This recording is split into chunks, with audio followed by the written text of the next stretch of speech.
मेरे चैनल पर आने के लिए धन्यवाद। आरव झूठ बोल रहा है। वो अपनी हरकत से उनका मजाक उड़ाने की कोशिश कर रही थी। अगर तुम दोनों का काम हो गया हो तो क्या मैं तलाशी पूरी करके जा सकता हूँ?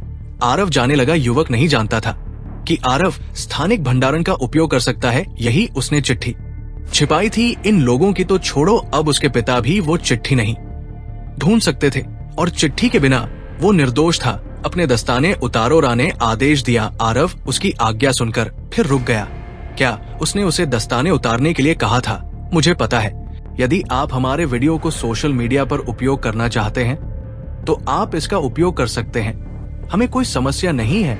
हमारे नोबल ऑफ किंग चैनल को सब्सक्राइब करें और लाइक करें, शेयर करें कि आपके पास मेरा पत्र है। रा ने ठंडे स्वर में कहा। जब से आप मिशन हॉल से निकले थे उस समय से लेकर जब तक मैं बाहर आया आपके पास इसे छिपाने के लिए पर्याप्त समय था। पत्र आपका है। ये जेब में नहीं, आपके कपड़ों में नहीं, बल्कि उन दस्तानों में आरव के दस्तानों को छोड़कर सब कुछ चेक किया गया था, जिसे मोड़ने के बाद उसने उल्लेख किया कि वो एक पल के लिए हिचकिचाया था या उसने पकड़े जाने के डर से उन्हें गलत समझ लिया था। उसने सोचा कि निश्चित रूप से उसके पास पत्र होना चाहिए। आरव ने भी भौहें सिकोड़ी। वो किसी भी हालत में उन दस्ताने को नहीं उतारने वाला था। अगर उसने ऐसा किया तो उसकी अंगूठी अपोफिस की अंगूठी के साथ दिखाई देने वाली थी। वो सबसे बुरी बात भी नहीं थी। सबसे बुरी बात ये थी पानी उसके सिर से ऊपर जा रहा था। तुम कौन होते हो मुझे आदेश देने वाले? मैंने तो अपने दस्ताने भी नहीं उतारे जब पृथ्वी पर तुम्हारे प्रधानाध्यापक ने मुझे ऐसा करने के लिए कहा। क्या तुम्हें लगता है कि मैं तुम्हारी बात सुनूंगा? उसने उनके नियमों के साथ खेलना बंद कर दिया। उसने उन्हें उनकी इच्छानुसार करने दिया। उसने उन्हें अपनी जेबें भी जांचने दी, लेकिन दस्तानों के मामले में नहीं। यहीं पर उसने रेखा खींची और सभी को यह स्पष्ट कर दिया कि ये युद्ध के मैदान की तरह नहीं था। उसे उनकी बात सुनने की आवश्यकता महसूस नहीं हुई। तो क्या हुआ अगर एरा चौथे वर्ष की छात्रा थी? यहां तक कि चौथे वर्ष के छात्रों को भी अपने कनिष्ठों पर हमला करने के लिए अपने जादू का उपयोग करने की अनुमति नहीं थी, खासकर अकादमी में नहीं। अगर कोई लड़ना चाहता था तो वो केवल युद्ध के मैदान में प्रवेश करके और अपने क्रेडिट को लाइन पर रखकर ऐसा कर सकता था। आरव जानता था कि एरा भी उसे घूरने के अलावा कुछ नहीं कर सकता था। अगर आपने कुछ अक्षर खो दिए हैं तो मैं आपको सुझाव दूंगी कि अगली बार अधिक सावधान रहें। उसने आगे कहा। बच्चा आरव की हरकतों को देखकर दंग रहा। चूंकि परिसर में जादू के उपयोग की अनुमति नहीं है, इसलिए आरव कोई कसर नहीं छोड़ रहा था, क्योंकि उसे विश्वास था कि वो किसी परेशानी में नहीं पड़ने वाला है। मुझे कहना चाहिए कि ये लड़का निश्चित रूप से बहादुर है। तीसरे वर्ष का छात्र ये दृश्य देखकर मुस्कुराया। मैं भी चौथे वर्ष के जादूगर के सामने अपने शब्दों को नियंत्रण में रखता, लेकिन वो एक मूर्ख है। वो नहीं जानता कि वरिष्ठों के साथ खिलवाड़ करना हमेशा एक बुरा विचार है। फिर भी वो नया है, इसलिए मैं उसे दोष नहीं देता। एक और आदमी हसारा ने सुझाव देने के बाद आरव को जाते हुए देखा। वो पहले कम क्रोधित थी। आरव की हरकतों ने उसे और भी क्रोधित कर दिया। इसके अलावा दस्ताने उतारने में उसकी हिचकिचाहट ने भी उसे एहसास दिलाया कि वो सही थी। उस पर आभा बर्फ के भेड़िए के माथे पर एक अजीब निशान था, जो उस समनकर्ता का नाम दिखाता था, जिसने उसके साथ एक अनुबंध स्थापित किया था। ये वास्तव में एक अनूठी भाषा थी, जिसे केवल समनकर्ता और विद्वान ही समझ सकते। वो उसे केवल डराने की कोशिश कर रही थी, यहाँ तक कि चौथे वर्ष के छात्रों को अकादमी के अंदर जादू से किसी पर हमला करने की अनुमति नहीं थी। कम से कम रिया ने उसे यही बताया था। मामला बढ़ता देख इस दृश्य ने और भी लोगों का ध्यान खींचा। मिशन हॉल से बाहर आए सभी लोग इस दिशा में आए, ये सोचते हुए कि सारा हंगामा किस बात का है। नए लोगों में से एक इस दिशा में आया। उनमें से बहुत से चौथे वर्ष के छात्र थे। दुर्भाग्य से उनमें से कोई भी चौथे वर्ष का जादूगर नहीं था। मेरा मिशन पत्र वापस कर दो और मैं तुम्हें जाने दूंगी। मुझे और गुस्सा मत दिलाओ। रिया ने आरव को फिर से चेतावनी दी। ये उसके लिए बहुत बुरी बात थी कि उसकी धमकियां आरव पर काम नहीं करती थी, और अगर वे काम भी करती तो वो ये स्वीकार करने के लिए सामने नहीं आता कि वो सही थी और उसके पास पत्र था। इसके अलावा वो इतनी दूर क्यों जा रही थी? वो किसी और को जाने बिना एक और मिशन पत्र ले सकती थी। इसके बजाय वो एक तमाशा बना रही थी। मेरे पास पत्र नहीं है। अगर ये पता चला कि मैं निर्दोष हूं तो क्या मैं तुम दोनों को निष्कासित करवा सकता हूं? आरव ने जवाब में पूछा। तुम्हें पता है कि ये वास्तव में दुखद होगा, अगर तीसरे और चौथे वर्ष के जादूगर को स्नातक होने के इतने करीब आने के बाद निष्कासित कर दिया जाता है। तुषार ने अचानक हंसना बंद कर दिया और एक घूंट लिया चीजें बहुत जटिल हो जाती हैं, क्योंकि प्रकाश का घर शामिल है, वो शामिल होने वाली थी। फिर भी वो पीछे नहीं हट सकती थी। उसे यकीन था कि आरव उसे डराने की कोशिश कर रहा था। वो चाहता था कि वो डर जाए और चली जाए, शायद इसलिए क्योंकि वो नहीं चाहता था कि वो पकड़ी जाए। वो झांसा दे रहा था, अन्यथा उसके दस्ताने न उतारने का केवल एक ही स्पष्टीकरण हो सकता था। वो वहां पत्र छिपा रहा था। वो आरव की बातों में नहीं आई। अगर वो एक अच्छे लड़के की तरह पत्र वापस नहीं करने वाला था, वो उसे वापस लौटने के लिए मजबूर करने वाली थी। पत्र, हालांकि वो लगभग निश्चित थी कि आरव के पास पत्र था। रा ने अभी भी उस युवक को देखा जो गवाह था, जैसे कि उससे पूछ रहा था कि क्या वो वास्तव में निश्चित था कि वो कोशिश कर रहा था जी हमें डराने के लिए। वो झांसा दे रहा है। तुषार ने मुट्ठी बांधते हुए जवाब दिया, ये मूर्ख सोचता है कि हम उसके झांसे में आ जाएंगे। यद्यपि युवक उनके सामने आरव द्वारा रखे गए परिणामों से थोड़ा डरा हुआ था, लेकिन वो जानता था कि ये डराने की एक रणनीति थी। उसे यकीन था कि आरव के पास पत्र था। उसने इसे अपनी आंखों से देखा था। इरा ने मेरे मिशन पर जाने से पहले सिर हिलाया। बस इतना ही, ये उचित होगा कि मैं एक अभिमानी युवक को सबक सिखाऊं। उसने अपना बायां हाथ शान से उठाया, जैसे कि अपने बर्फ के भेड़िए को उसे पकड़ने का संकेत दे रही हो। उसे आसानी से मारना सुनिश्चित करे। उसे आरव के दस्ताने उतारने की जरूरत थी। यदि वो उन्हें खुद से नहीं उतारने वाला था, उसने खुद की मदद करने का फैसला किया। जब तक उसका भेड़िया उसे पकड़ सकता था, वो उसे गंभीर रूप से चोट पहुंचाए बिना उसके दस्ताने उतार सकती थी। जैसे ही भेड़िए को आदेश मिला, वो आरव की ओर दौड़ा। भेड़िए को अपनी ओर दौड़ता देख केवल निम्न स्तर के प्रकाश मंत्रों का उपयोग कर रहा था, लेकिन अब वो एक मध्यम स्तर का जादूगर था। मंत्र और भी अधिक शक्तिशाली थे। आरव का शरीर शक्ति से भरा था। इरा एक मध्यम स्तर का जादूगर था जो चौथे वर्ष का छात्र था, लेकिन कल रात के बाद आरव के लिए भी स्थिति वही थी। पहले वर्ष में होने के बावजूद वो इरा की रेंज में भी था। साथ ही सुदृढ़ीकरण मंत्र इतना दुर्लभ नहीं था। ये सबसे बुनियादी मंत्रों में से एक था जो लगभग हर लायक जादूगर जानता था। कभी कभी 9 लायक जादूगर भी प्रकाश के शरीर को जानते थे। उसने एक और मंत्र का भी उपयोग किया, जिससे उसके शरीर की गति और चपलता बढ़ गई। इस मंत्र ने उसके शरीर को बहुत हल्का भी कर दिया, क्योंकि उसे उस समय इसकी आवश्यकता थी। वो अपनी औसत ताकत नहीं दिखाना चाहता था, फिर भी वो हारना नहीं चाहता था। उसने एक बड़ा समझौता किया। वो ऐसे मंत्रों का उपयोग करने जा रहा था जिसका उपयोग शुरुआती जादूगर भी लड़ने के लिए कर सकते थे। स्नो वुल्फ आरव पर कूदा, लेकिन उसने हमला करने के लिए अपने तीखे पंजे नहीं दिखाए। उसे बस आरव को नीचे गिराने की जरूरत थी। स्नो वुल्फ को भी एहसास हुआ कि दर्शकों ने देखा कि बर्फ में अरव बर्फ भेड़िया अन्य भेड़ियों की तुलना में अधिक ऊंची छलांग लगा रहा था। यह प्रकाश के जादूगर के लिए बुरा नहीं था, लेकिन चूंकि वो जादूगर प्रथम वर्ष का छात्र था, यह कौशल का एक अच्छा प्रदर्शन था। आरव स्नो वुल्फ के पीछे उतरा, जो हैरान रह गया। स्नो वुल्फ जमीन पर उतरा, लेकिन इससे पहले कि वो मुड़ पाता, आरव ने उसकी पूंछ पकड़ ली और उसे वापस खींच लिया। आरव ने अपनी पूंछ का उपयोग करके स्नो वुल्फ को हथौड़े की तरह घुमाया। स्नो वुल्फ आरव को हवा में रहने से भी नहीं रोक सका। आरव ने स्नो वुल्फ को तभी छोड़ा जब उसने पर्याप्त गति प्राप्त कर ली थी, और वह भी एक बहुत ही विशिष्ट दिशा में। स्नो वुल्फ एक विध्वंसक गेंद की तरह युवान की ओर उड़ा। वो जमीन पर उतरा, लेकिन उसने युवान को ऐसे मारा जैसे वो इस तरह के व्यवहार से नाराज था।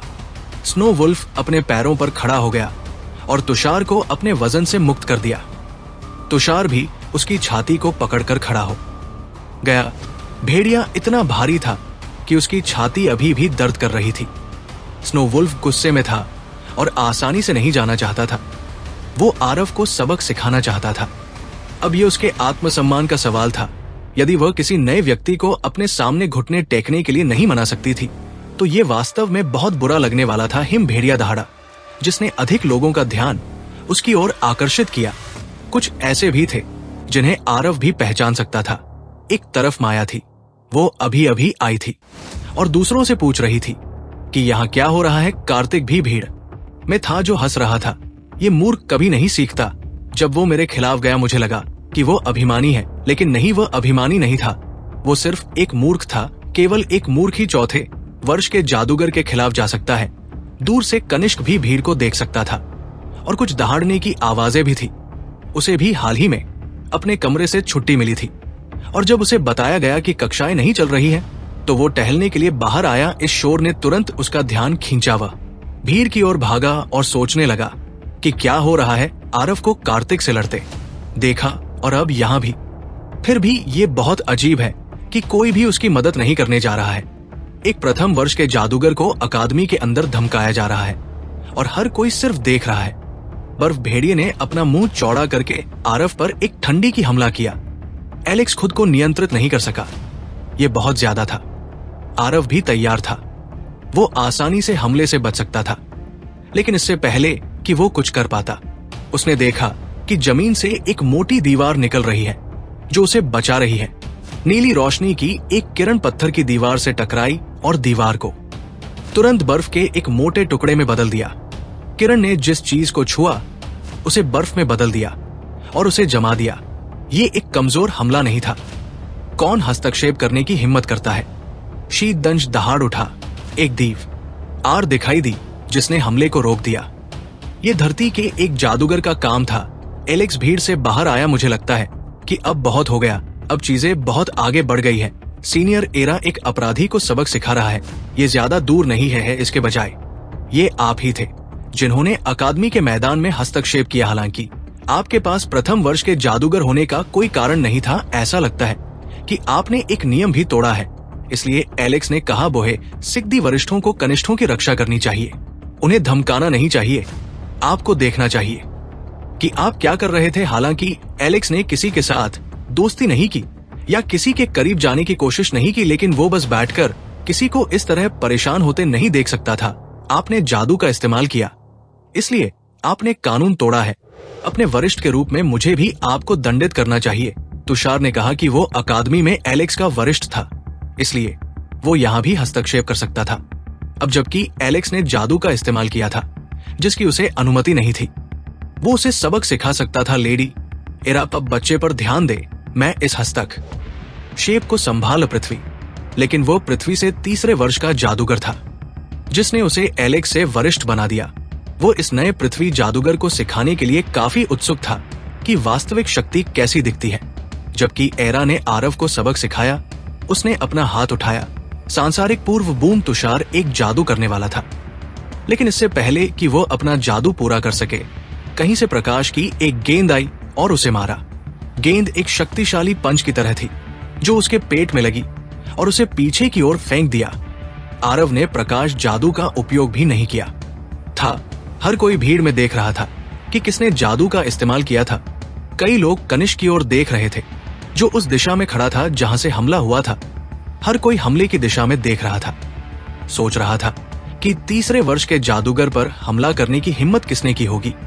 जिसने भी ऐसा किया उसने न केवल तुषार पर हमला किया, बल्कि एरा के साथ गहरे संघर्ष में भी नाम था। इरावन वो जोन परिवार के मुखिया की सबसे बड़ी बेटी का हिस्सा थी। जबकि रून परिवार शहर पर शासन करता था, जोन परिवार ने अधिकांश व्यवसायों को नियंत्रित किया। संगीत कृत्रिम क्लोन को भी कहा जाता था। जो कोई भी इस पर हस्तक्षेप कर रहा था, समय न केवल फ्रॉस्ट के खिलाफ जा रहा था, बल्कि वे एरा और जुआन कबीले के साथ संघर्ष में भी प्रवेश कर रहे थे। गोले के प्रकट होने के तुरंत बाद स्नो वुल्फ के नीचे एक जादुई घेरा दिखाई दिया। सैकड़ों बेड़ियां जो पूरी तरह से प्रकाश से बनी थी, जादुई घेरे से बाहर आई और स्नो वुल्फ को उसमें फंसा दिया। बेड़ियों ने स्नो वुल्फ के पैरों, उसकी गर्दन और मूल रूप से उसके पूरे शरीर को जकड़ लिया। जंजीरों ने शो वुल्फ को जमीन पर खींच लिया और उसे अपने घुटनों पर गिरा दिया। कौन हिम्मत कर सकता था? राने दहाड़ लगाई, लेकिन इससे पहले कि वो कुछ कर पाती, उसके चारों ओर एक समान घेरा बन गया। न केवल एरा बल्कि बाकी सभी के चेहरे भी पीले पड़ गए। जो भी वहां था अब सीधे एरा पर हमला कर रहा था। जंजीरें एक और जादुई घेरे से भी निकली। एरा एक प्राणी को बुलाती थी और उसकी ताकत उसके बुलाने पर आधारित थी। वो शारीरिक रूप से इतनी मजबूत नहीं थी। जंजीरों का हल्का सा खिंचाव और राह भी अपने घुटनों पर था। गुस्सा महसूस कर रहा था। जिसने भी उस पर हमला किया था वो उसे शर्मिंदा करने की कोशिश कर रहा था। बर्फ के भेड़िए ने अपना मुंह खोला, लेकिन एक और जंजीर निकल आई जिसने बर्फ के भेड़िए का मुंह बंद कर दिया, ये सुनिश्चित करते हुए कि बर्फ का भेड़िया किसी पर हमला नहीं कर सका।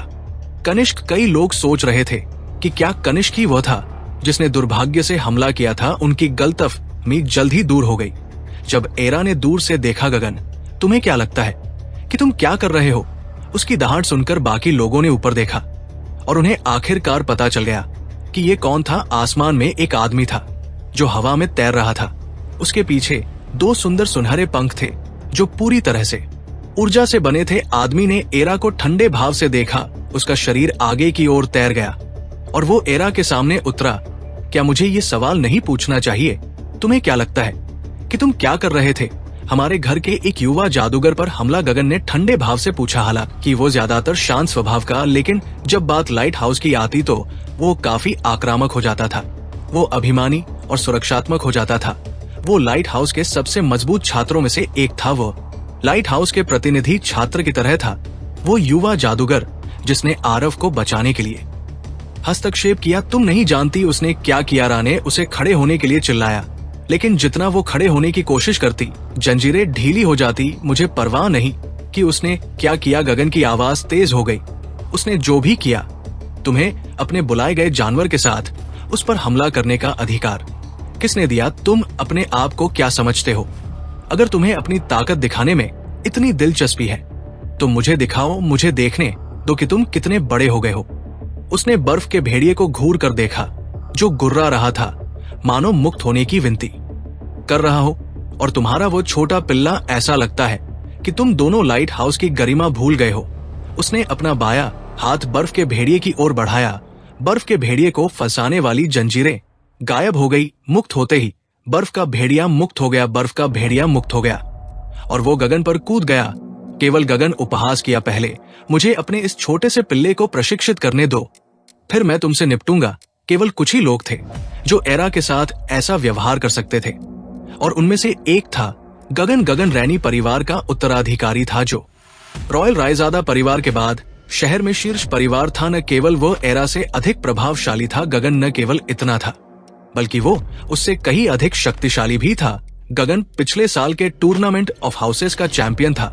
वो पूरे अकादमी में सबसे मजबूत छात्र था। छात्रों की वर्तमान पीढ़ियों में से केवल गगन ही टावर ऑफ चैलेंज में शीर्ष 100 रैंक में प्रवेश करने में कामयाब रहे।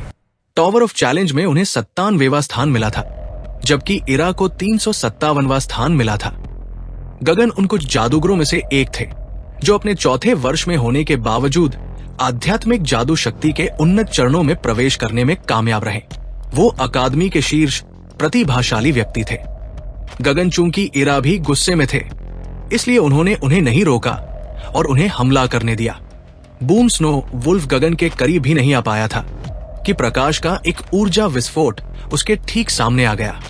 ऊर्जा विस्फोट इतनी सटीकता के साथ किया गया था कि उस हमले के 2 विस्फोटक ऊर्जा चार्ज सभी दिशाओं में समान रूप से फैलने के बजाय केवल एक ही दिशा में गए।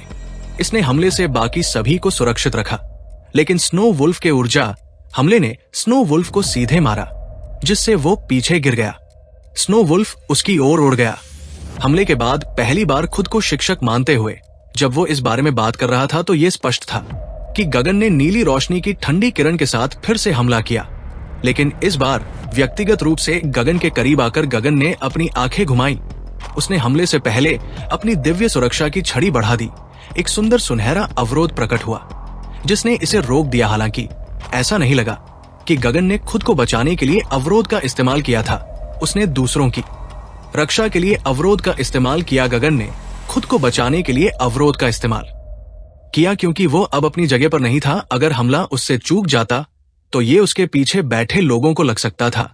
इसलिए आगे बढ़ने से पहले उसने अवरोध की ताकत गति को हटा दिया।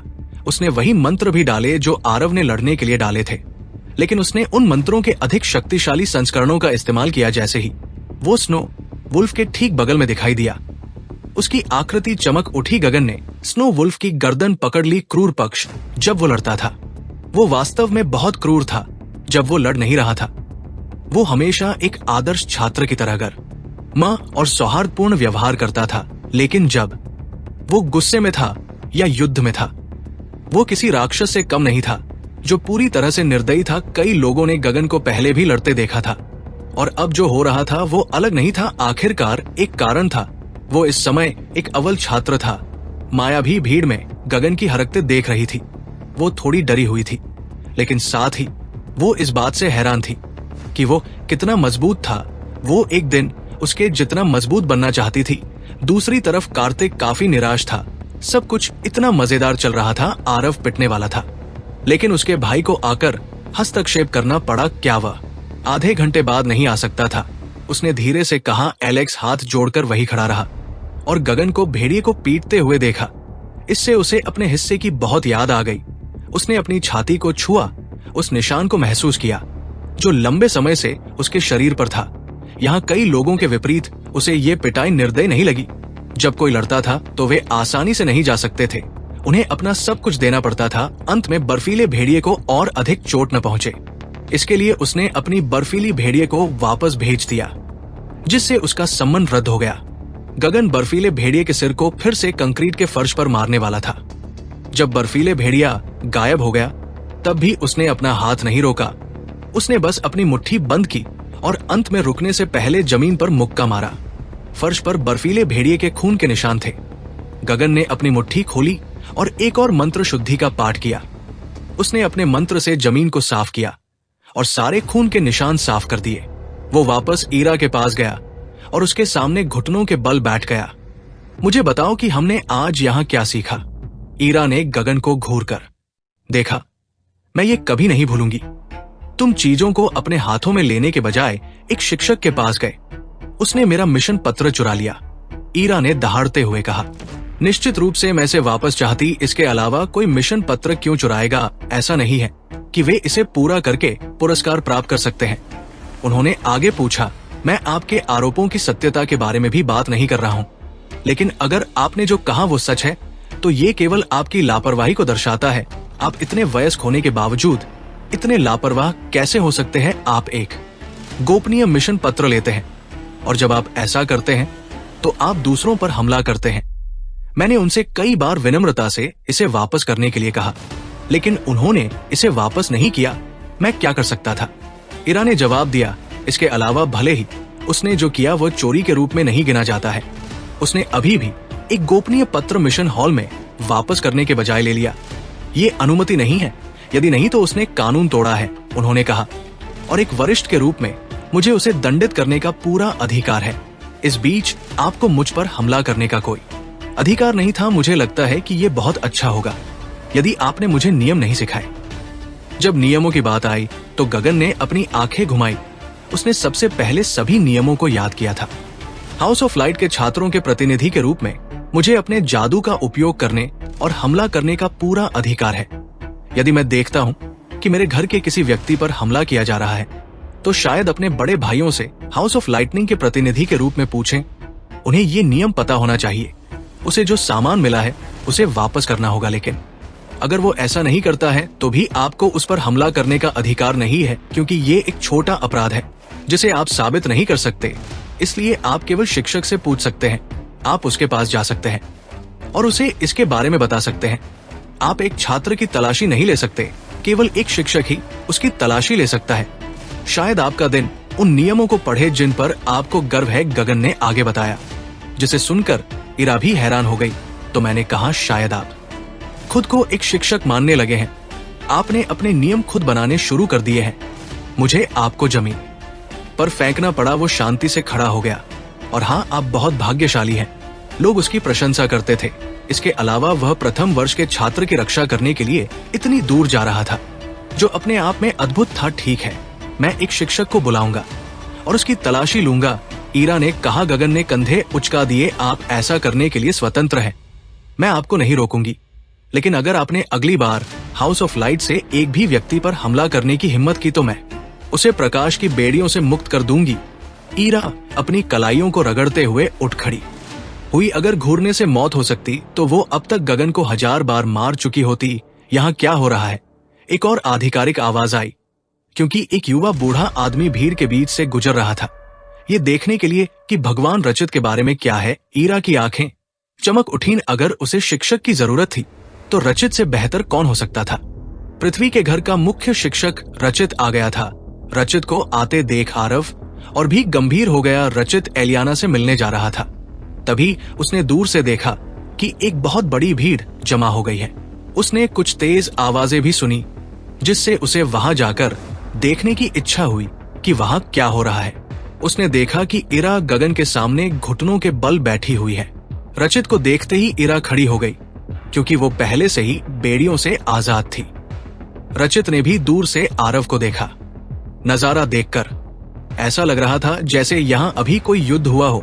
रचित के हाव भाव निश्चित रूप से उस कहानी को बयां कर रहे थे, क्योंकि वो वास्तव में परेशान दिख रही थी। आरव और एलेक्स भी यहाँ जो कुछ भी हुआ उसमें शामिल लग रहे थे। रचित किसी का इंतजार कर रहा था जो उसे बताए कि क्या हुआ था। सबसे पहले समझाने वाला एरा था। जो आगे आया वो आगे बढ़कर बताना चाहती थी कि गगन के पक्षपाती दृष्टिकोण से किसी को भी बताने से पहले यहाँ क्या हुआ था। उसने रचित को अपना मिशन खोने के बारे में सब कुछ बता दिया।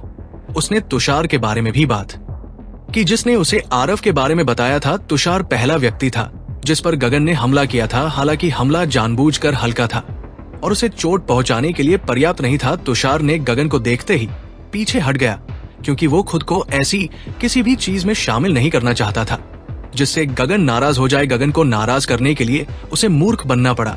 इसके बावजूद अब जब वो इस झंझट में था तो उसने राज से सहमति जताई और अपने जीवन की कसम खाई अपने इनकार में। यदि आप हमारे वीडियो को सोशल मीडिया पर उपयोग करना चाहते हैं तो आप इसका उपयोग कर सकते हैं, हमें कोई समस्या नहीं है। हमारे नोबल ऑफ किंग चैनल को सब्सक्राइब करें और लाइक करें, शेयर करें। अभिमानी पत्र उसके कपड़ों में नहीं था, केवल उसके दस्ताने बचे थे। इसलिए मैंने उससे कहा कि हमें उसके दस्ताने जांचने दे।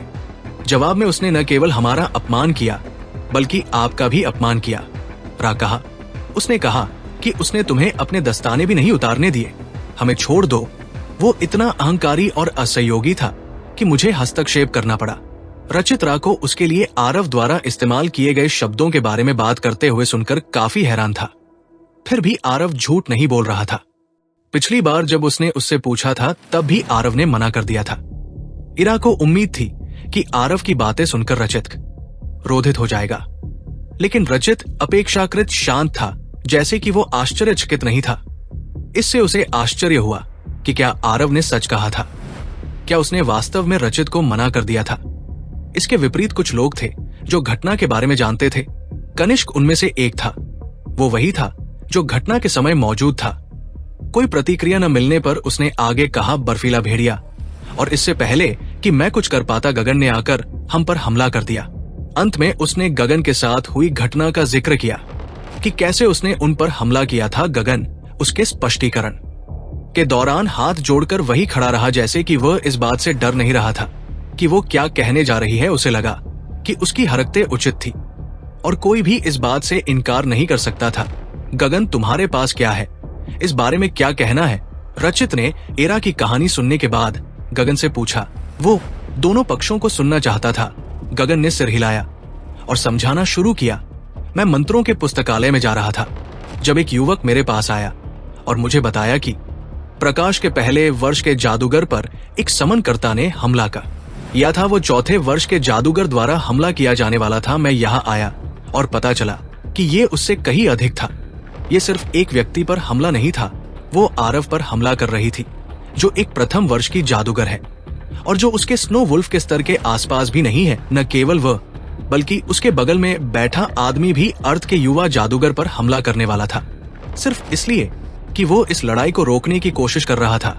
एरा के कार्यों के पीछे जो भी कारण हो, इन दोनों ने जो किया वो किसी भी चीज से ज्यादा धमकाना था।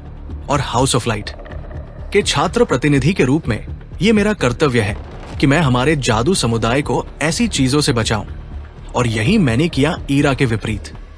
गगन अपने स्पष्टीकरण में अधिक संक्षिप्त और सटीक था और बहुत जल्दी समाप्त कर दिया। जो कुछ भी हुआ उसका विस्तृत विवरण देने के बजाय उसने सिर्फ रचित को एक सारांश दिया। रचित ने एक पल के लिए अपनी आंखें बंद की और सिर हिलाया। ऐसा लग रहा था कि उन दोनों के पास अपने अपने तर्क थे, फिर भी दोनों ने चीजों को बहुत आगे बढ़ा दिया था। गगन सही था, ईरा ने आरव पर हमला किया जो गलत और बहुत ज्यादा था। उसे रोकने के लिए उसे उस पर हमला करने की जरूरत नहीं थी। वो चाहती तो अन्य कदम उठा सकती थी। दोनों पक्षों को सुनने के बाद वह एक निर्णय पर पहुंचा। उसने पहले ईरा को देखा, गगन सही था। आपको इतना आगे नहीं जाना चाहिए था। आप मामले को अपने हाथों में लेने के बजाय एक शिक्षक से संपर्क कर सकते थे। मैं आपके द्वारा चुने गए मिशन को मिशन हॉल से वापस ले रहा हूँ। यह अब किसी भी अन्य छात्र के लिए उपलब्ध होगा। और अंत में आपको अगले महीने चुनौतियों के टॉवर में प्रवेश करने से रोक दिया गया है। आरव को उम्मीद थी कि रचित एरा का समर्थन करेगा और उसे दस्ताने उतारने के लिए कहेगा, लेकिन रचित अब तक काफी तटस्थ दिख रहा था। आरव को नहीं पता था कि ये दंड गंभीर थे या नहीं, लेकिन आसपास के अन्य छात्रों के हाव भाव को देखकर ऐसा लग रहा था कि ये एक महत्वपूर्ण सजा थी, क्योंकि वे काफी हैरान थे। और गगन एरा को दंडित करने के बाद रचित गगन की ओर मुड़ा। युवा जादूगरों ने सोचा कि क्या रचित उसे भी दंडित करेगा। तुमने वही किया जो तुम्हें करना चाहिए। तुमने नियमों का पालन किया। गगन ने किसी भी दंड से परहेज किया, जिससे एरा का दिल गुस्से से जल उठा। अगर वो अर्थ का मुख्य शिक्षक नहीं होता तो वो शायद सोचती कि रचित पक्षपाती है। उसके बारे में क्या वो मिशन पत्र क्या है जिसे उसने छिपाया था, जिसे उसे नहीं छिपाना चाहिए था। उसने आरव की ओर इशारा करते हुए पूछा, मैं भी वहां आ रहा हूँ। रचित ने आरव की ओर मुड़ने से पहले जवाब दिया। इतने कम समय में दोनों आदमी एक बार फिर आमने सामने थे। रचित अंत में आरव की ओर मुड़ा और उसने अपने सिर के पीछे खुजलाया, या यही उसकी प्रतिक्रिया थी जब भी उसे उससे निपटना पड़ता था। आरव एलियाना का स्टार शिष्य था। वो वास्तव में उसकी अत्यधिक प्रतिभा के कारण उसे महत्व देती थी। उसके और एलियाना के अलावा कोई नहीं जानता था। कहने की कोशिश कर रहा हूँ, मैं समझ गया कि आप क्या कह रहे हैं, लेकिन कोई आप पर झूठा आरोप क्यों लगाएगा? उनका दावा है कि उन्होंने आपको पत्र लेते देखा था। कोई मुझ पर झूठा आरोप क्यों लगाएगा? आरव ने मुस्कुराते हुए कहा। वो जानता था कि अगर उसे बिना लड़े इस स्थिति से बाहर निकलना है तो उसे दूसरों को दोष देना होगा, और उनके पिछले आरोपों का उपयोग करने से बेहतर तरीका क्या हो सकता है? आप उसे ये विश्वास दिला सकते हैं। आप क्यों नहीं पूछते कि कोई किसी पर झूठा आरोप क्यों लगाएगा? उसने दूर की ओर इशारा करते हुए कहा, जिससे सभी उस दिशा में देखने लगे। कार्तिक ये देखकर चौंक गया कि अचानक सभी उसकी ओर देखने लगे।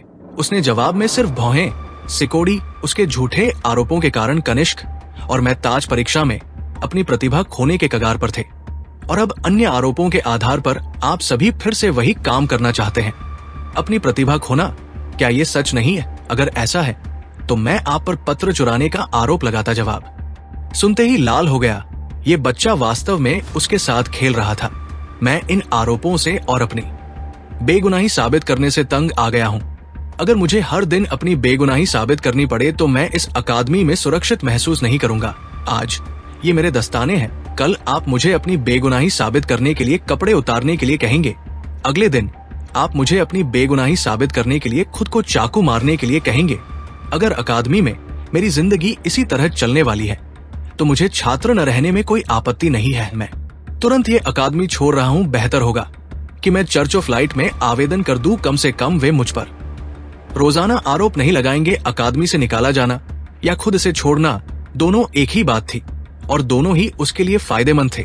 वो वास्तव में अभी अकादमी छोड़ सकता था और किसी बात का पछतावा नहीं कर। पहले से ही सभी आवश्यक चालाकी थी और इसने उसे बिना किसी संदेह के एक मास्टरमाइंड बना दिया। उसने जगह छोड़ने का बहाना बना दिया। फिर भी यदि संभव हो तो वो कुछ और दिनों के लिए यहाँ रहना चाहता था, क्योंकि वह चुनौतियों के टॉवर में प्रवेश करना चाहता था।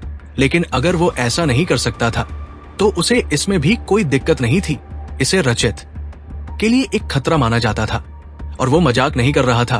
अकादमी ने उसकी प्रतिभा और उसकी उम्र को केवल इसलिए गुप्त रखा क्योंकि वे नहीं चाहते थे कि चर्च ऑफ लाइट उसे अपने पास रखे। वे चाहते थे कि अकादमी को अगले पवित्र जादूगर को प्रशिक्षित करने वाली अकादमी के रूप में जाना जाए। वो जानता था कि अकादमी उसे खोने वाली नहीं थी। वो एक तरह से उनका खजाना था। भले ही उन्हें दूसरों के सामने तटस्थ रहने की जरूरत थी, उसके प्रति निश्चित रूप से कुछ पूर्वाग्रह था और वह उस पूर्वाग्रह का अपने फायदे के लिए उपयोग करना चाहता था। रचित वह चाहता था कि आरव अपने दस्ताने उतार दे और अपनी बेगुनाही साबित करे, क्योंकि यही सबसे आसान तरीका था। चोरी के कारण उसने चीजों को ठीक से नहीं संभाला। एलियाना पहले से ही बहुत तनाव में थी। और इस समय अधिक तनाव उसके लिए अच्छा नहीं था, क्योंकि वो एलियाना को तब नहीं देखना चाहता था जब वो गुस्से में थी। हालांकि अगर आरव ने वास्तव में पत्र ले लिया होता तो ये बहुत छोटी बात होती, वो आरव को इस पर जाने दे सकता था। वो एक चौराहे पर खड़ा था, उसने अभी इरा को दंडित किया था। यदि उसने आरव से ये भी नहीं पूछा होता कि इरा सच कह रही है या नहीं तो वो पक्षपाती साबित होता। दुर्भाग्य से इस मामले में उसके पास कोई विकल्प नहीं था। आरव सही था, उस पर कल ही आरोप लगाया गया था, जबकि हत्यारा एक काला जादूगर था। इतने कम समय में एक और आरोप निश्चित रूप से किसी को भी क्रोधित कर देगा। अगर आरव अंततः अपनी खोज के बाद अकादमी छोड़ देता है तो एलियाना उसे दोषी ठहराएगी। उसने दोनों में से कम खराब विकल्प चुनने का फैसला किया। मैं आपका गुस्सा समझ सकता। इस स्थिति से बाहर निकलने के लिए आरव की योजना काम कर गई। आरव को सीखने की अनुमति दी गई और उसने एक सेकंड भी बर्बाद नहीं किया। ये देखकर हैरान थी कि क्या हुआ। उसने आरव की तलाशी भी नहीं ली। किस तरह का पक्षपात था, उसे एक छोटी सी बात के लिए इतनी बुरी तरह से दंडित किया गया और उसकी तलाशी भी नहीं ली गई। वो निर्दोष रह गया। गगन को भी सजा नहीं मिली। केवल उसे ही क्यों दंडित किया जा रहा है? यदि उसने पहले सोचा था कि रचित पक्षपाती है तो अब वो आश्वस्त है। उसने इस पक्षपात के बारे में जिंसी से बात करने का फैसला किया, जो उसके हाउस ऑफ समन की मुख्य शिक्षिका थी। आरव ने एक सेकंड भी बर्बाद नहीं किया और जल्दी से चला गया। लेकिन वो जल्दी में भी नहीं चला। वो अपनी सामान्य गति से चला, जैसे कि वो टहल रहा था, और पीछे एक स्तब्ध भीड़ को छोड़ गया। आरव ने लालच एक ऐसी चीज है जो लगभग हर व्यक्ति में मौजूद होती है। कुछ को उपलब्धियों का लालच होता है, कुछ को प्रतिष्ठा का लालच होता है, कुछ को शक्ति और उससे भी अधिक का लालच होता है। दुनिया के लगभग हर व्यक्ति में किसी न किसी प्रकार का लालच होता है। ये लालच ही था जो एलियाना को रोक रहा था। यही कारण था कि वो उसे क्राउन टेस्ट से गुजरने नहीं देना चाहती थी। जब वो उसके सामने खड़ा हुआ तो उसने एलियाना के चेहरे पर यह झिझक पहले ही देख ली थी। यही कारण था कि उन्होंने आरव की पहचान और उसकी प्रतिभा के स्तर को गुप्त रखा। यदि उनका लालच उनकी कमजोरी थी तो उस लालच का उपयोग करने का सबसे अच्छा तरीका सिर्फ एक सूक्ष्म धमकी के माध्यम से था कि वो उन्हें छोड़कर चर्च ऑफ लाइट चला जाएगा। उनके लिए ये तब और भी बुरा हो गया जब उनके पास एक वैध बहाना था, क्योंकि उन्होंने पहले उस पर आरोप लगाया था लेकिन बाद में उसे जाने दिया। उसने एक योजना बना ली थी कि वो इस स्थिति से कैसे निकलेगा। अगर कोई और शिक्षक होता जो नहीं जानता तो उसके लिए बहुत मुश्किल होता, लेकिन रचित के साथ आरव काफी खुश था, क्योंकि इस स्थिति में उसके लिए एकमात्र व्यक्ति जो बेहतर हो सकता था वह थी अलियाना। हालांकि अलियाना के मामले में सभी उसे और भी पक्षपाती मानते थे, क्योंकि गगन और आरव दोनों ही उसके छात्र थे। आरव ने एक बार पीछे मुड़कर देखा और पाया कि रचित युवा जादूगरों से कह रहा था कि वे अपना काम शुरू करें और यहाँ भीड़ न लगाएं। उसने पीछे मुड़कर देखा। उसने एक युवक को अपनी ओर दौड़ते हुए देखा। उसे वो आदमी अच्छी तरह याद था। आरव ने रुकना जरूरी नहीं समझा, इसलिए वो नहीं रुका। वो पहले से ही अपनी सामान्य जगह पर चल रहा था, जिससे दूसरों के लिए उसे पकड़ना अपेक्षाकृत आसान था। जय ने आरव को पकड़ लिया और अंत में अपनी गति धीमी कर दी। क्या तुम ठीक हो? मैं हूं। आरव ने सिर हिलाया। उसने पहले एक बार युवक को बचाया था, लेकिन वो जय के बारे में इतना ही जानता था। काम उसने कनिष्क और कार्तिक को एक विकर्षण के रूप में उपयोग करने की योजना बनाई थी ताकि उसे कुछ समय मिल सके, लेकिन अशोक की मृत्यु के साथ चीजें थोड़ी गड़बड़ हो गई। उसे अपनी योजना बदलनी पड़ी और न्यूमैन को चुराने के लिए एक पूरी तरह से अलग और सीधा मार्ग अपनाना पड़ा।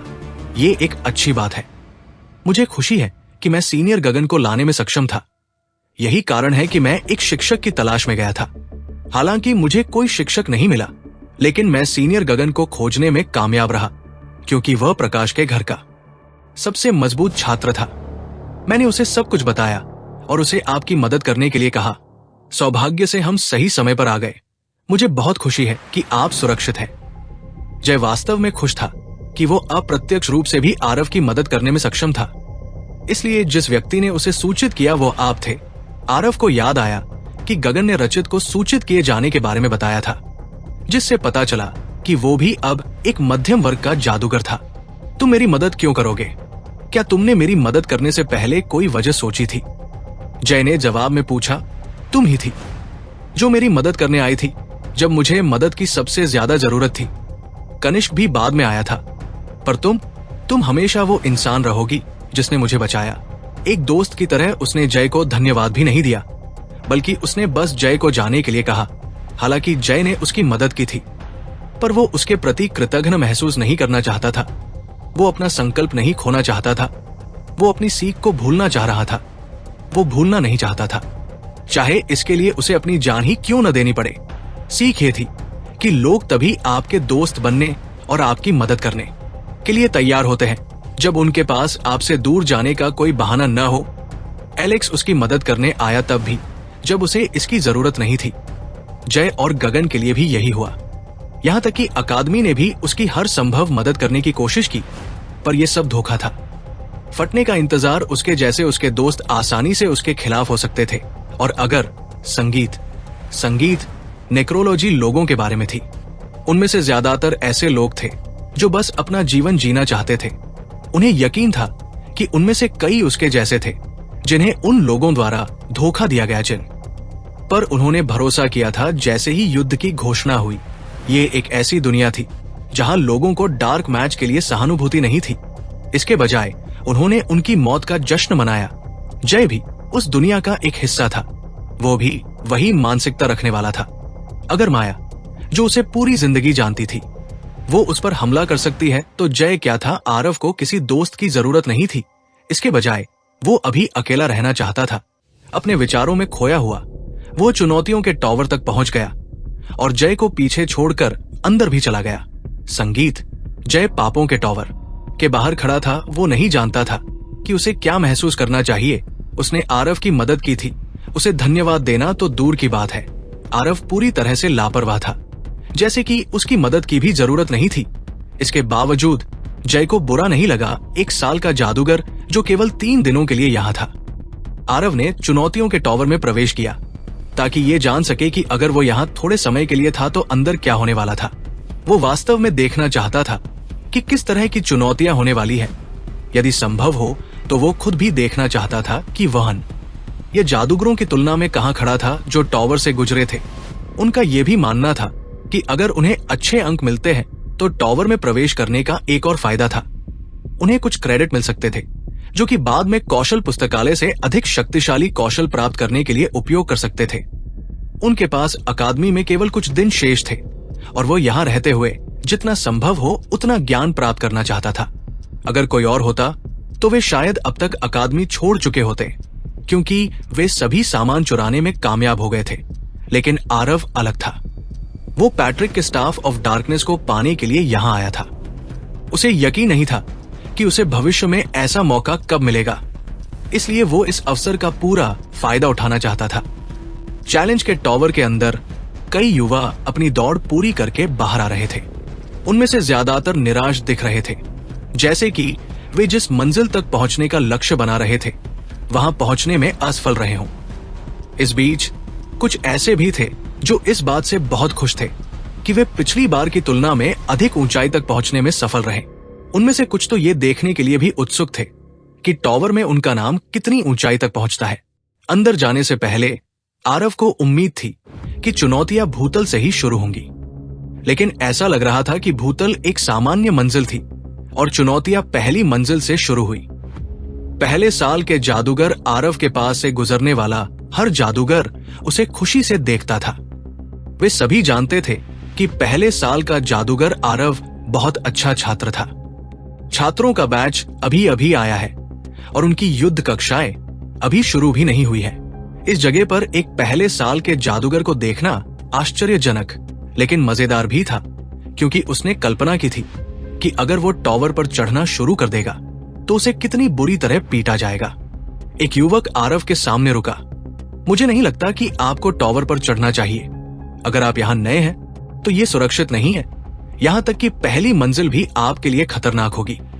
इसलिए बेहतर है कि आप अपने प्रशिक्षण पर ध्यान दें। ये प्रकाश का दूसरे वर्ष का जादूगर था जो आरव को कुछ वास्तविक सलाह दे रहा था, क्योंकि उनका मानना था कि आरव इस जगह को कम आंक रहा है।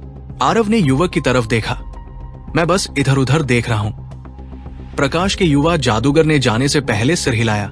अगर आरव इधर उधर देख रहा था तो ठीक है, और अगर वो अंदर भी जा रहा था तो ठीक है, उसने पहले ही आरव को बता दिया था कि उसे क्या करना है। टॉवर ऐसा लग रहा था जैसे उन्हें ऊंची मंजिलों से यहाँ टेलीपोर्ट किया जा रहा हो, जो कुछ हद तक आश्चर्यजनक और सुविधाजनक था। जादूगरों को ऊपर चढ़ने की जरूरत थी, लेकिन वे अपना काम पूरा होने पर यहाँ वापस आ सकते थे। हालांकि अधिकांश जादूगर टॉवर छोड़ रहे थे, फिर भी कुछ ऐसे थे जो टॉवर पर हमला करने के लिए बाहर से आ रहे थे। सभी जादूगर हॉल के अंत में गए, जहां एक बूढ़ा आदमी लकड़ी की मेज के पीछे बैठा था। उन्होंने बूढ़े आदमी से बात की, जिसने उनमें से प्रत्येक को एक पत्थर दिया। जादूगरों ने पत्थर उठाया और सीढ़ियां चढ़ गए। बाधा को पार करते हुए ऐसा लग रहा था कि पत्थर किसी प्रकार की चाबी थी, और बूढ़ा आदमी यहाँ का प्रभारी था। अगर वो चढ़ना चाहता था तो उसे बूढ़े आदमी के पास भी जाना था, और उसने वही किया। वो बूढ़े आदमी के पास चला गया, दूसरों की उपहास भरी निगाहों से बचते हुए। बूढ़ा आदमी भी थोड़ा हैरान हुआ जब उसने एक प्रथम वर्ष के जादूगर को अपनी ओर आते देखा। मैं टॉवर पर चढ़ना चाहता हूँ, आरव ने बूढ़े आदमी से कहा। उसका अनुरोध सुनकर बूढ़ा आदमी पनी हंसी नहीं रोक सका। जब बूढ़ा आदमी हंसा तब भी उसने देखा कि आरव अभी भी उसे विचार में देख रहा था। रुको, क्या तुम गंभीर हो? हाँ युवक, तुम वास्तव में इस टॉवर को कम आंकते हो। ये बच्चों के खेलने की जगह नहीं है। मैं ये तुम्हारी भलाई के लिए कह रहा हूँ। कृपया इसे गलत तरीके से न ले। अगर मैं गलत नहीं हूं तो परिपक्व हो रहा है तो इस जगह में जाने की कोशिश करो, अन्यथा तुम्हें गंभीर चोट लग सकती है। इस तरह से तुम दूसरी मंजिल तक भी नहीं पहुंच पाओगे। मैं जोखिम समझता हूं। मैं अभी भी ऊपर चढ़ना चाहता हूं। आरव अभी भी अपने रुख पर अड़ा हुआ था। उसके पास इंतजार करने के लिए महीने नहीं थे। आजकल के बच्चे ऐसा सोचते हैं कि जब तक तुम इसे अपनी आंखों से नहीं देखोगे तब तक तुम मेरी बात नहीं समझोगे। ठीक है, ऐसा ही हो। मैं तुम्हें अंदर जाने दूंगा। आमतौर पर बूढ़ा आदमी चाहता था कि आरव ये गलती न करे, लेकिन अगर आरव अभी भी कोशिश करना चाहता था तो वो सहमत था कि ये पहली बार नहीं था जब उसने जिद्दी प्रथम वर्ष के छात्रों को देखा था, और उसे यकीन था कि ये उसका आखिरी भी नहीं होगा।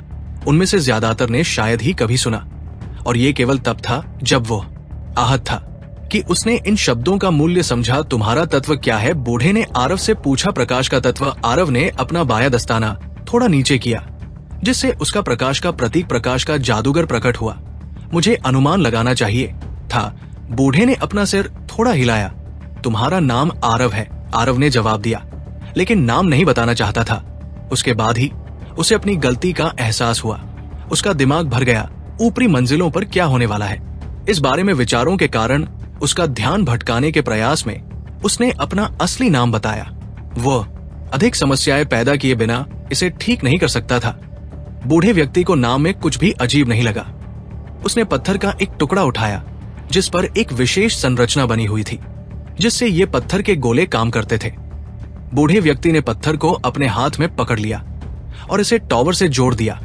ये पत्थर जितना ऊपर जाएगा उतना ही आपका स्कोर बढ़ेगा। दूसरे शब्दों में ये पत्थर वह चीज होगी जो अब तक आपके द्वारा पहुंची गई मंजिल की जानकारी रिकॉर्ड करेगी।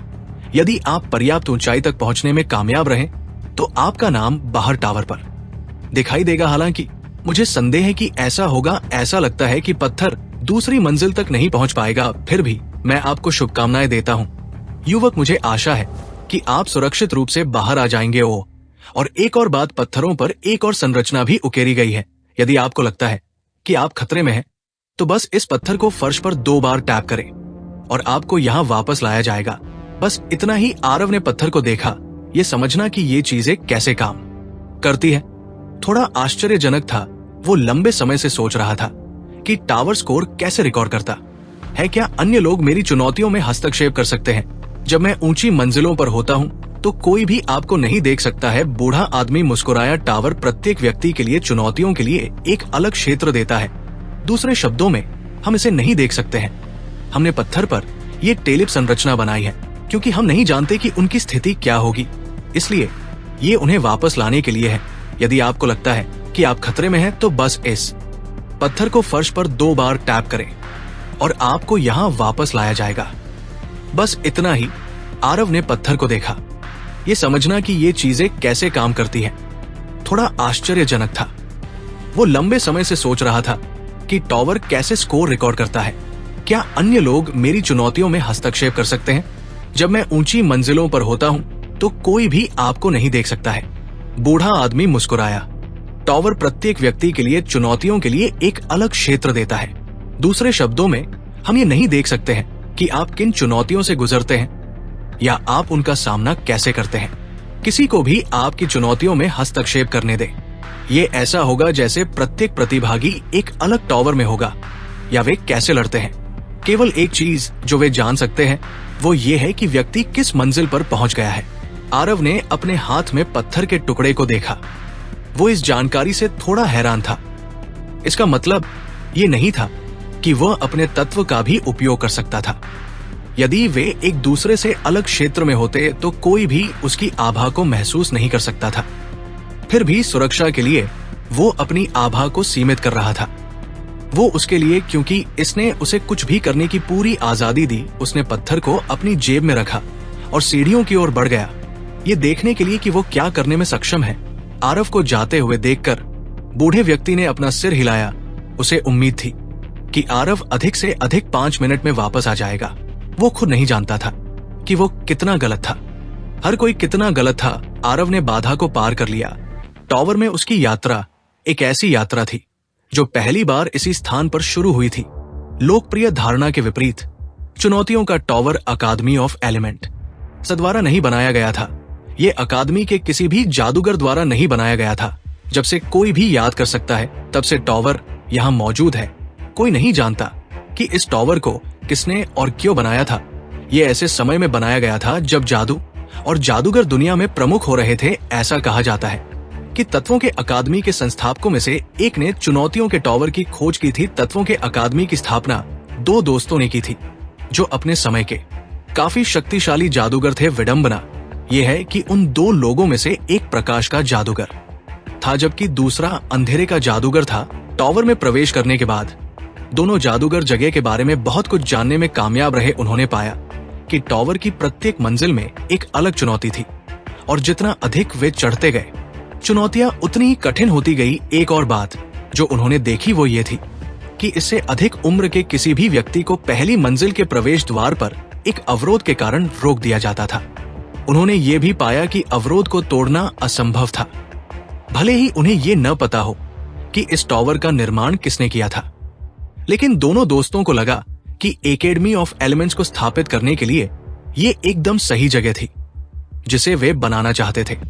उनका मानना था कि इस टॉवर का इस्तेमाल युवा लोगों को प्रशिक्षित करने और ये देखने के लिए किया जा सकता है कि वे क्या करने में सक्षम हैं। तब से उन्होंने टॉवर के लिए एक नई अवधारणा बनाना शुरू कर दिया। उन्होंने एक प्रणाली बनाई। उन्होंने संरचना वाले पत्थर बनाए ताकि ये पता लगाया जा सके कि कौन सा व्यक्ति किस मंजिल तक पहुंच सकता है और रैंकिंग प्रदर्शित करने के लिए टॉवर के बाहर एक स्रोत। यदि आप हमारे वीडियो को सोशल मीडिया पर उपयोग करना चाहते हैं तो आप इसका उपयोग कर सकते हैं।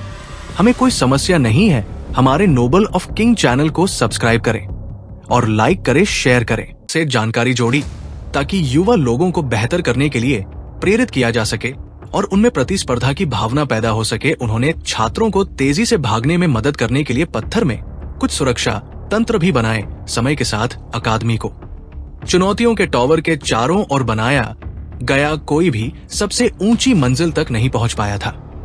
चुनौतियों के टॉवर की सबसे ऊपरी मंजिल के बारे में भी कई कहानियां हैं। कुछ कहानियों में कहा गया है कि 2 संस्थापक शीर्ष मंजिल तक पहुंचने में कामयाब रहे और वहां पहुंचने वाले पहले छात्र के लिए कुछ पुरस्कार छोड़ गए। शिक्षकों के बीच ऐसी कहानियां भी थी जो पूरी तरह से अलग तस्वीर पेश करती थी।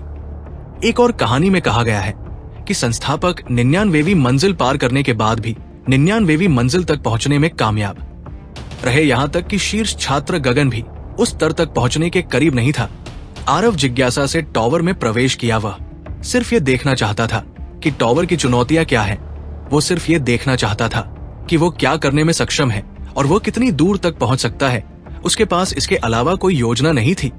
वो सिर्फ सबसे ऊंची मंजिल तक पहुंचना चाहता था ताकि वो देख सके कि वो क्या करने में सक्षम है, क्योंकि चुनौतियों के टॉवर के चारों ओर बहुत प्रचार था। यहाँ तक कि उसने खुद भी शीर्ष पर पहुंचने की उम्मीद नहीं की थी। टावर पर चढ़ने के लिए उसे एक मुफ्त स्थान देने से पहले जब आरव बाधा से गुजरा तो उसने अपने सामने एक उज्जवल आकाश देखा।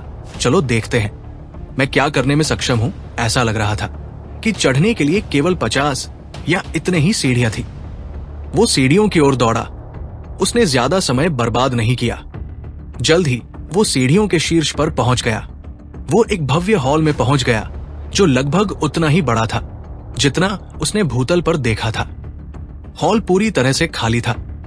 उसने यहां एक भी व्यक्ति नहीं देखा। यहां ध्यान देने योग्य एकमात्र चीज दीवारों के पास इसके चारों ओर खड़ी शूरवीरों की मूर्तियां थी। मूर्तियां पुराने धातु के कवच से ढकी हुई थी, जैसे कि वे प्राचीन योद्धाओं का चित्रण कर रही हों। कुछ मूर्तियों के हाथों में केवल तलवारें थी, जबकि अन्य के पास तलवारें और ढाल दोनों थी। कुछ मूर्तियां ऐसी भी थी जिनके हाथों में भाले थे और कुछ के हाथों में पत्थर की कुल्हाड़ियां थी। वहां कुछ लोग थे। वहां कोई दरवाजा नहीं था जो ऊपरी मंजिल तक ले जा सके, जिससे जगह एक मृत अंत की तरह लग रही थी। पहली मंजिल की चुनौती कहा है। आरव कमरे के बीच में चला गया। अपने आसपास का अवलोकन करते हुए उसने ये भी देखा कि क्या ऊपर जाने का रास्ता छत से होकर जाता है। हालांकि जैसे ही उसने ऊपर देखा, उसने दो धातु के टुकड़ों के टकराने की आवाज सुनी। उसने आवाज के स्रोत की ओर देखा और वहां एक मूर्ति देखी। विचित्र बात यह थी कि मूर्ति की मुद्रा उससे अलग थी, जिसे उसने याद किया था। उसे यकीन था कि ये उसकी गलती नहीं थी। उसने अपने पीछे से एक समान आवाज सुनी। उसने पीछे देखा और उसे खतरे का आभास हुआ। जैसे ही आरव ने पलट कर देखा, उसने एक धातु का भाला सीधे उसकी छाती की ओर उड़ता हुआ देखा। प्रकाश की ढाल। आरव ने अपना बायां हाथ उठाया और अपनी आध्यात्मिक शक्ति का कम से कम उपयोग करते हुए एक सुरख शाम मंत्र का जाप किया। भाला प्रकाश की ढाल से टकराया, लेकिन पार नहीं कर सका। आरव को अभी भी अच्छा नहीं लग रहा था। इसके बजाय उसे और अधिक खतरा महसूस हुआ। प्रकाश की ढाल कम से कम पारंपरिक अर्थों में तो नहीं, एक के बाद एक मूर्ति जीवित हो गई। सभी 50 मूर्तियां जीवित हो गई। अंत में आरव को समझ में आया कि कोई भी नौसिखिया जादूगर को यहाँ क्यों नहीं आने देना चाहता था। बस पहली मंजिल खतरनाक थी। वो अपने अंधेरे तत्व का उपयोग नहीं करना चाहता था। वो इसे अभी ऊंची मंजिलों के लिए बचाना चाहता था। वो देखना चाहता था कि वो अपने प्रकाश तत्व के साथ कितनी दूर तक पहुंच सकता है। सौभाग्य से वो खाली हाथ नहीं था। या तो उसके पास अपनी जादुई शक्ति को बढ़ाने के लिए प्रकाश का एक मध्यम स्तर का कर्मचारी था, लेकिन उसने इसका उपयोग नहीं किया। इसके बजाय उसने एक नया खिलौना इस्तेमाल करने का फैसला किया। उनमें से एक जिसने उसे विशेष रूप से आकर्षित किया था। वो इसे कई बार आजमाना चाहता था, और इससे बेहतर स्थिति क्या हो सकती है जहां वो बिना किसी को पता चले सभी चुराए गए न्यूमेन का परीक्षण कर सकता था। लियान की तलवार, जिसे उसने चुराए गए न्यूमेन में से एक कहा था। लियान को डेम गोर के रूप में जाना जाता था, जो अपने गुस्से के लिए प्रसिद्ध था। ऐसा कहा जाता था कि एक छोटी सी बात भी उसे क्रोधित कर सकती थी। इसके अलावा जब वो क्रोधित होता था तो वो किसी की नहीं सुनता था। उसे अपनी नई तलवार उठानी पड़ती थी। दुर्भाग्य से ये गुस्सा लियान की मौत का कारण भी बना, क्योंकि उसने एक ऐसे व्यक्ति पर हमला किया जिस पर उसे कभी हमला नहीं करना चाहिए था। किम दांतिया के अनुसार एक समय ऐसा भी था जब करक लियान शहर से गुजर रहा था। उसी समय लियान भी शिकार से लौट रहा था और शहर की सड़कों पर अपने घोड़े पर सवार था। लौटते समय उसने देखा कि कैरिक सड़क के बीच में खड़ा था, जो किसी बात से विचलित लग रहा था। कैरिक आसमान की ओर देख रहा था। पुलियान के बार बार चेतावनी देने के बावजूद कैरिक नहीं हिला और वो हैरान रह गया। पुलियान को लगा कि कैरिक उसे अनदेखा कर रहा है। उस समय लियान कैरिक को नहीं जानता था। उसने कैरिक के बारे में सुना था, लेकिन उसने उसे कभी नहीं देखा था। उसके लिए उसके सामने खड़ा आदमी बस एक साधारण यात्री था, जिसे खतरे का आभास हो गया था। कैरिक अंततः आश्चर्य की स्थिति से बाहर आ गया। तलवार निकलकर सामने देखने लगी। ऐसा कहा जाता है कि यही वो दिन था जब लियान की मृत्यु हुई और क्रोधित राजा की कथा समाप्त हुई। कैरिक ने तलवार वहीं छोड़ दी और अपनी यात्रा जारी रखी। तलवार एक धनुष बन गई और एक हाथ से दूसरे हाथ में होती हुई अंत में एलिमेंट एकेडमी पहुंची, जहां आरव ने उसे चुरा लिया।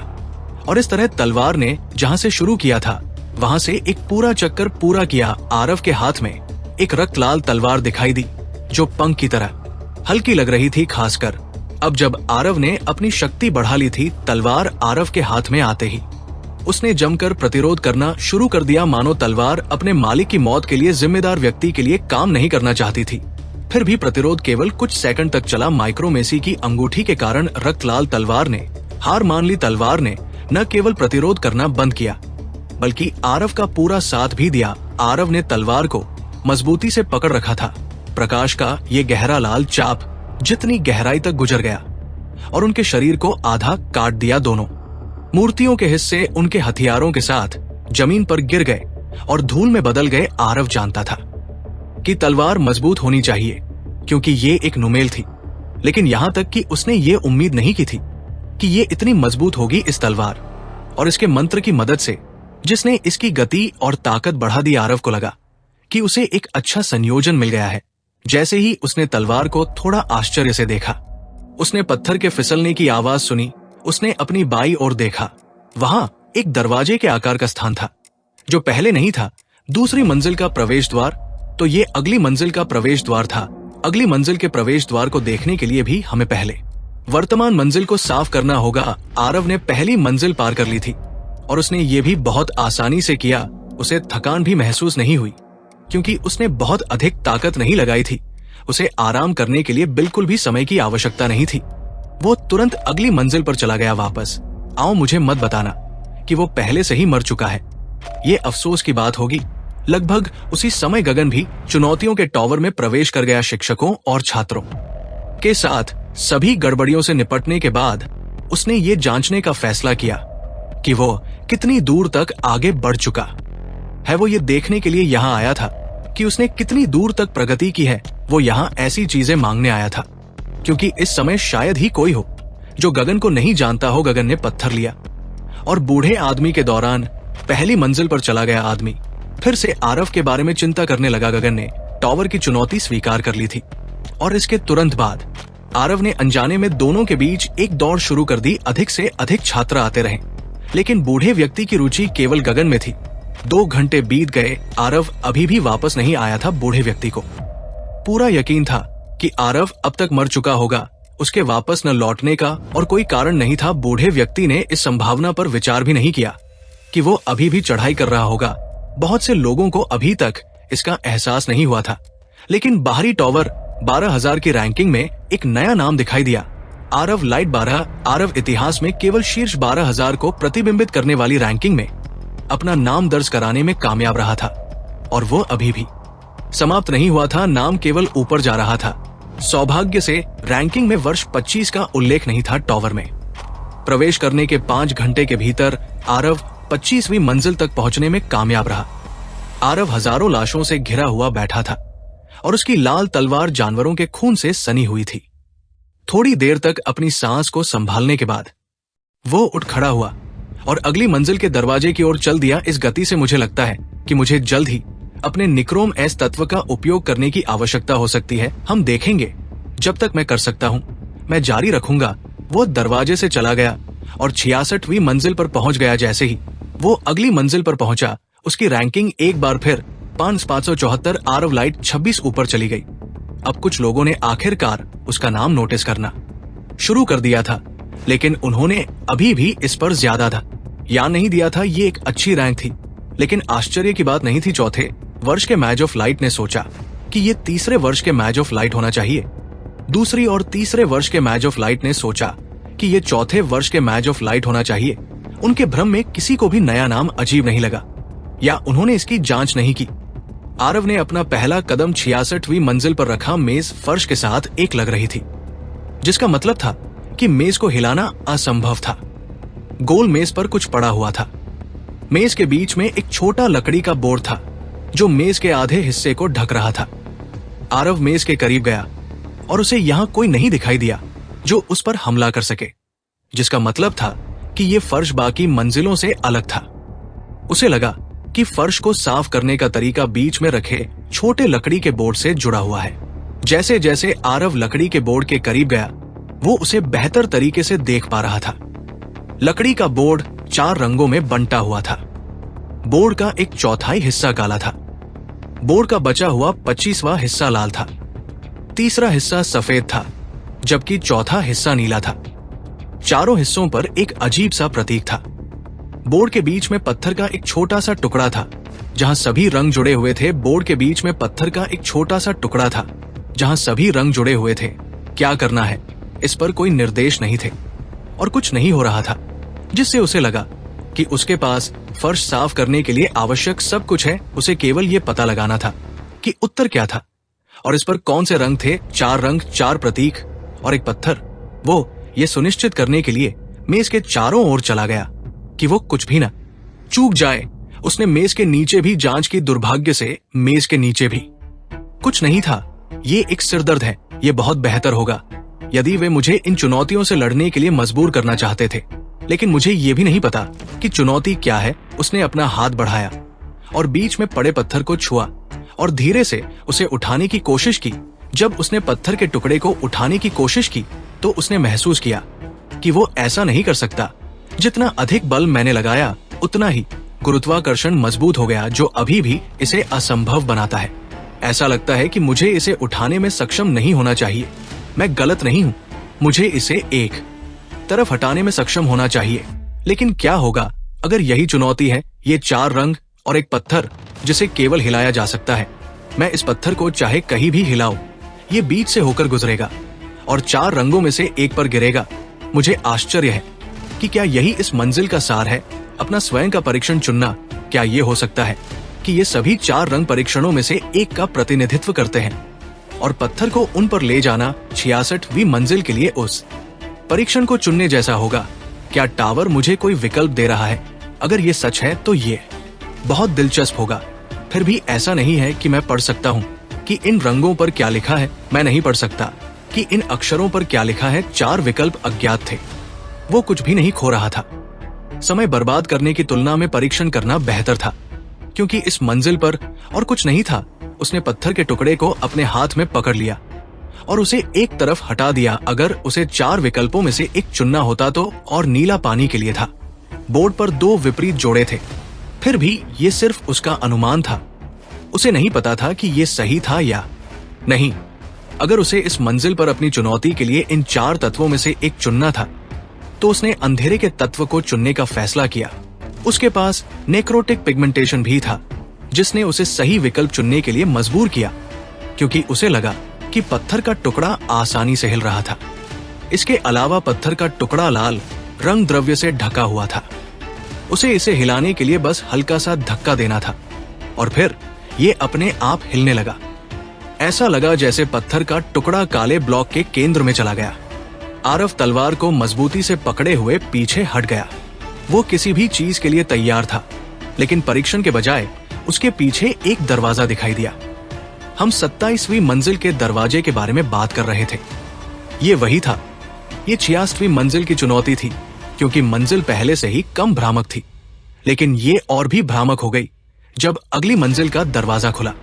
ऐसा लगा जैसे फर्श को साफ करने के लिए उसे बस पत्थर को हटाने की जरूरत थी, जो कि काफी अप्रत्याशित था। सिर से सिर तक उसने देखा कि उसकी छाती से खून बह रहा है, जैसे तलवार उसकी छाती में घुस गई हो।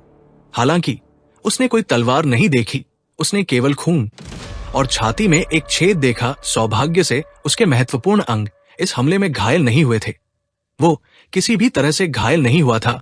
आरव दुश्मन को नहीं देख सकता था, लेकिन उसे यकीन था कि तलवार पहले से ही सामने से भेजी गई थी, इसलिए जिसने भी उस पर हमला किया वह ठीक उसके सामने था और उसे देखना असंभव था। आरव के कपड़े पहले से ही उसके खून से सने हुए थे। आरव को अंदाजा था कि हमला कहां से हुआ है, इसलिए उसने लियान की तलवार से हमला किया। जैसे ही उसने हमला किया, उसने महसूस किया कि उस पर हमला करने वाली अदृश्य तलवार बाहर खींच ली गई थी। लियान की तलवार का हमला बस खाली हवा में हुआ, जैसे कि हमलावर पहले ही बहुत दूर जा चुका था। अगर ये सच था तो उस गति ने आरव को भी हैरान कर दिया। हमलावर अंधेरे में एक छाया की तरह था। हवा आरव ने तुरंत हमला किया था, लेकिन उसका हमला अभी भी अदृश्य था। दुश्मन ने वार नहीं किया, जिसका मतलब था कि दुश्मन उसके हमले की गति से तेज था। प्रकाश की ढाल मजबूत थी। बहुत सारे सवाल थे, लेकिन सबसे पहले आरव को अपने विचारों को इकट्ठा करने और एक योजना बनाने के लिए कुछ समय चाहिए था। उसने अपने चारों ओर प्रकाश की एक दीवार बनाई, जिसने उसे कुछ सुरक्षा दी। उसी समय उसने अपना हाथ अपनी छाती पर रखा और उपचार मंत्र पढ़ा। मामूली उपचार। उसकी छाती पर घाव कोई मामूली घाव नहीं था। इस वजह से उसका मामूली उपचार मंत्र भी उसे तुरंत ठीक नहीं कर सका, लेकिन ये कुछ न होने से बेहतर था। मामूली उपचार मंत्र ने उसका रक्तस्राव बंद कर दिया और उसकी ठीक होने की गति बढ़ा दी। आरव ने अपने अवरोध से सुरक्षित कमरे के चारों ओर देखा। कमरा अभी भी खाली लग रहा था। ये बिल्कुल पहले जैसा ही था, लेकिन वो ये सोचने की गलती नहीं करने वाला था कि ये कमरा खाली है। मुझे पता है कि आप अभी भी यहाँ हैं। इस छोटे से कमरे में कहीं मैं ये भी बता सकता हूँ कि आप एक अच्छे दुश्मन हैं। हजारों दुश्मनों से लड़ना आसान है जिन्हें आप देख सकते हैं, लेकिन एक दुश्मन से लड़ना मुश्किल है जिसे आप नहीं देख सकते। दुर्भाग्य से ये केवल 2 स्थितियों में काम करता है।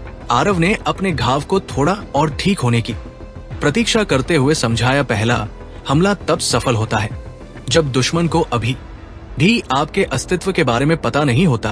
वो नहीं जानता था कि दुश्मन कहाँ है, लेकिन वो आदमी को थोड़ी देर और उलझाए रखना चाहता था ताकि वो और अधिक ठीक हो सके। उसे कोई प्रतिक्रिया नहीं मिली, जैसे वो सिर्फ अपने आप से बात कर रहा था। हैरानी की बात है, दुश्मन ने हमला भी नहीं किया। ये स्पष्ट नहीं था कि क्या ऐसा इसलिए था क्योंकि उन्हें पता था कि वो एक अवरोध से सुरक्षित है, या इसलिए कि वे उसे पहले अपनी बात समाप्त करते हुए सुनना चाहते थे। वास्तव में आपका पहला प्रयास निश्चित रूप से एक अच्छा था। मुझे आश्चर्य है कि मैंने हमला महसूस नहीं किया। किसी कारण से मुझे खतरे का कोई आभास नहीं हुआ। फिर भी आप चूक गए। आपको दिल पर निशाना लगाना चाहिए था। दूसरी स्थिति जिसमें अदृश्यता आपको सबसे अधिक लाभ देती है, यदि ये एक बड़े क्षेत्र में है और इस संलग्न स्थान में नहीं है जैसे कि हम अभी है। आप जानते हैं कि दुश्मन ने अभी भी जवाब क्यों नहीं दिया। अगर आरव को नहीं पता था कि अंदर कोई है तो वो सचमुच सोचेगा कि वो यहाँ अकेला है। सौभाग्य से एक और सफल माइनर हील के बाद उसके घाव काफी हद तक ठीक हो गए थे। ऐसा इसलिए है क्योंकि एक छोटी सी जगह में आपके पास दौड़ने के लिए ज्यादा जगह नहीं है। आरव ने अपना दाहिना हाथ उठाया। मैं इन्हें बाद के लिए बचाना चाहता था, लेकिन ओ ठीक है, आपने इसे अर्जित किया। एक छोटा कमरा। विस्फोटक ऊर्जा ने जगह के हर कोने को कवर किया। आरव जानता था कि उसका दुश्मन उसकी तलवार के हमलों या शायद उसके एकल बिंदु मंत्र से बचने के लिए